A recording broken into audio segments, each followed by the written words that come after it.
Hey guys, Mark from Mac Capital, giving you an update this week, and it's a little more educational content, but in this video I'm going to talk about the best and worst ways you can invest your money and why.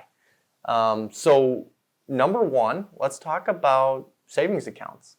I currently got a statement from my daughter's savings account, has about $10,000 in it, and she accumulated 45 cents last month. So I'm not sure if that's a good inflation hedge or not, but when inflation's 5% and she's earning 0.001, maybe 0.0001%, I don't know, it's not good.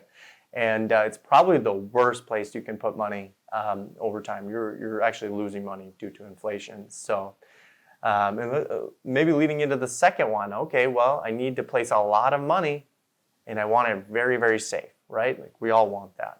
Well, another option is bonds. You get 1.25% on these bonds, and it's not the best way. Remember, inflation's 4, 5, 6. Some people say 10, 11%, and earning 1.45 is not a good way to preserve capital. No tax benefits with it. You just buy and hold. So that's probably the second worst way. The third worst way, and there's of course, many of you guys know it, it keeps money liquid. However, it has very volatile returns, and that is stocks. You can have ETFs, which are exchange traded funds, which it puts accumulation of stocks together. So they perform when some are weak, some are performing well. It keeps a flatter, less volatile plane.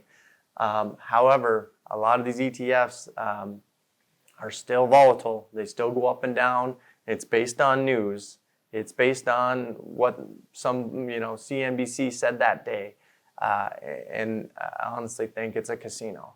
No matter what, days that are red, you're not sure why, but it's a rumor or something happened that day. So it's just a very hard way to, it's a lot of work too. To have your stocks. You're constantly tracking it. You're wondering what's up, what's down. So third worst way I think is stocks. And you guys all know that I'm a real estate guy. So number 4, and I think this actually goes right to the best way to invest your money, to have the number one reason for real estate is cash flow.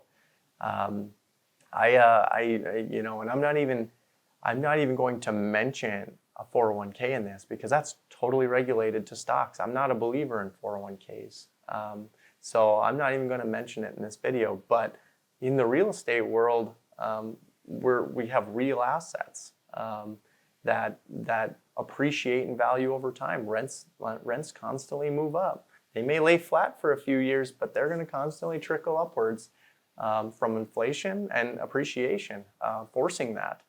So, and then you have these tenants where they're paying down the principal of the loan that you took out 5 years ago if you have a 10-year note.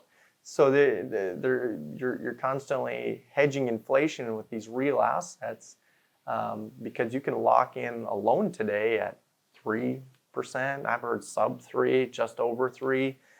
These are great rates that you can lock in right now and have a long-term loan. Money's cheap. You got to use it while you can. When inflation's way up here and the rates are way down here, this makes an absolute perfect time to buy because you're even getting more returns on your money because of the inflation and then the low interest rate. So I think one of the best reasons also for real estate is leveraging. If I put $1 million in the stock market, $1 million in real estate, well, how many stocks do I have? I have $1 million worth of stocks. If I put $1 million in real estate, I can buy up to 4, maybe even some scenarios, $5 million in real estate. I can have a bigger exposure. I can have more tax benefits because I only get tax benefits on the real estate side. And I'm able to leverage my money to have a bigger exposure. You're using other people's money, the bank's money, and they're allowing you to do this.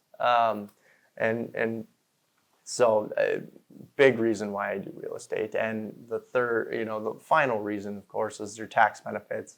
A lot of you guys ask me different questions with taxes, and of course you got to contact your CPAs.